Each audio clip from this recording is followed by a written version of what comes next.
going on YouTube? Thanks for tuning in. Today's going to be a product review. Before we get started, be sure to hit that subscribe button down below.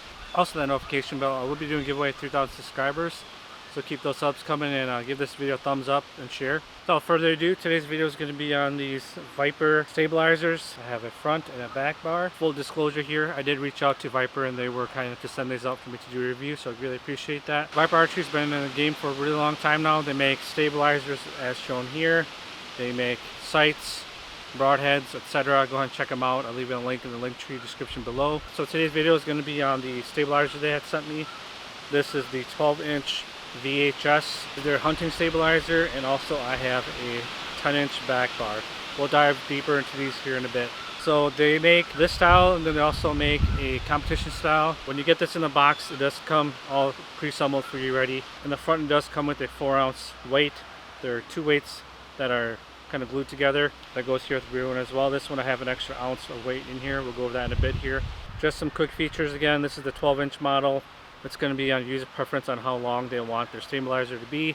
I shot a 12-inch stabilizer a couple years ago. I liked it, so I opted for that one. Again, like mentioned, this does come with a 4-ounce weight in the front. I just kept it at that. They do sell weights separately on their website. And on my rear stabilizer, I have 4 ounces plus 1, so that's 5 ounces in the back. So stabilizers are going to be made out of mainly two materials. It's going to be carbon fiber and or aluminum. This is their aluminum model. This is 6061 aluminum and it's black anodized. Really strong stuff. And like I mentioned, it does have a rubber dampener in the front. That's going to help dampen any type of vibration that comes from a bow. Another thing they did include was a 10-degree down. So as you guys can see here, the stabilizer kind of points downward. That's going to do, it's going to lower the center of gravity. It's going to put the weight towards the bottom of the bow, and that's going to make you hold the bow a little bit more steadier. Alright, so with just the stabilizer in the front of the bow, my bow wants to tilt this way. When I hold it, see if I can get it in frame here. I'm not making the bow go down. It's just the way that the weight of this is pushing the bow down. And that's when you want to put a back bar in. This here is a 10-inch model. Same exact design, rubber dampener, 4 ounces of factory weight, and then I put an extra ounce. It's just going to be personal preference on the weights. I do have a mount on here. I forgot what brand it is, but it's a side mount. You can pitch it horizontally or vertically. And then you just add this on here. And that's how my stabilizer sits. It's kind of kicked out a little bit and then downward a little bit. So you're just going to have to play around with that. But as you guys can see now with the stabilizer, the rear stabilizer, the bow just stays still.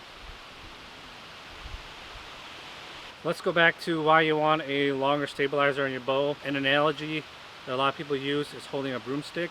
If you hold the end of a broomstick, leaving the brush part outward, hold it out straight and try to move it, it's going to be a lot harder to move. But if you flip it around, hold it by where the brush is by you and nothing in the front, you can move it a lot easier. Make sure it's made of stiff material and it's lightweight. You don't want any weight on here. Then all the weight's going to be out front. So that's going to be the same analogy. When you hold the bow, it's going to be a lot harder for you to torque the bow, and with a 10-degree down, it's going to push the center of gravity downward. And your bow is going to feel a lot lighter. As funny as that sounds, this is a pretty hefty setup with everything that I have.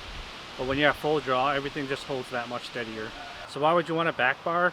A lot of people think it is to offset the weight of your sight, and if you're running with a quiver, it's going to offset that.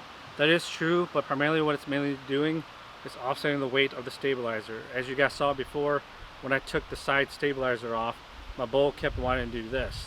But as soon as I put this on, it was holding perfectly. I also advise that if you shoot with your quiver on, practice with it on. Set your weights with everything on it as if you're going to shoot your bow. I shoot with my quiver off. It's just how I've been shooting for the past 15 years.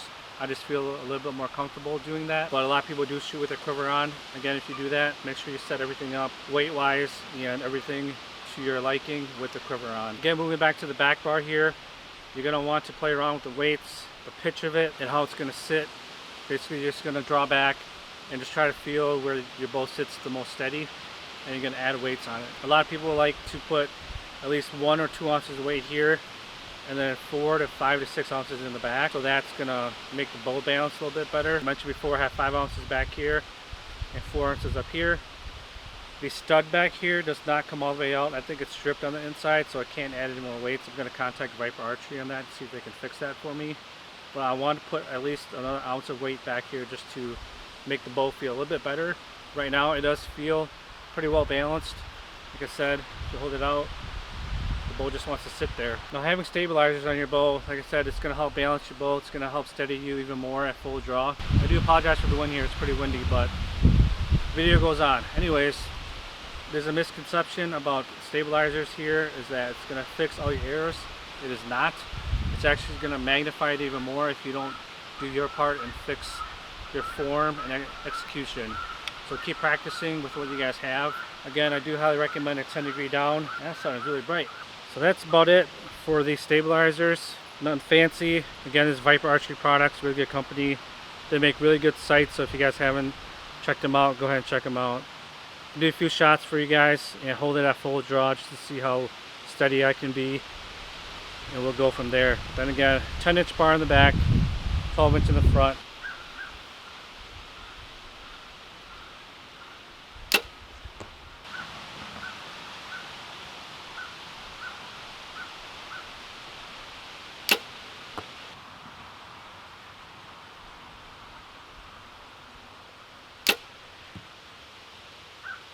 Right in the bullseye.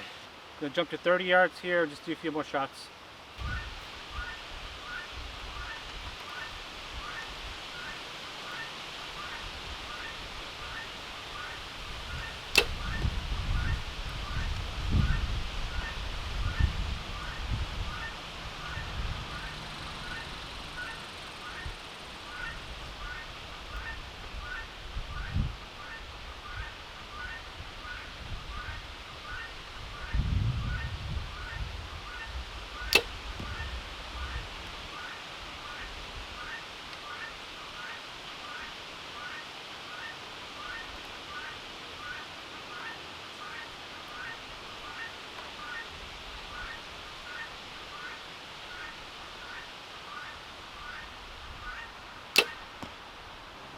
Even with this wind out here, the bow does seem to sit in my hand really well. That's another factor you guys might to take into consideration as wind, is when you're holding it at full draw. If you get gusts up to 20 miles an hour like today, it might manipulate your bow. But that is all I have for today's video. Again, it's going to be on the Viper Archery Products stabilizers. Can't say enough about this company. They make really good products, really good stabilizers at an affordable price. Go ahead and check them out. Again, 12-inch front, 10-inch rear. We'll be using this setup for this year's hunt. Hopefully it does me well. Do a lot more practices here in the backyard. If you guys have any questions, leave it in the comment section below. Again, giveaway at 3,000 subscribers, so hit that subscribe button. Until next time, be safe everyone.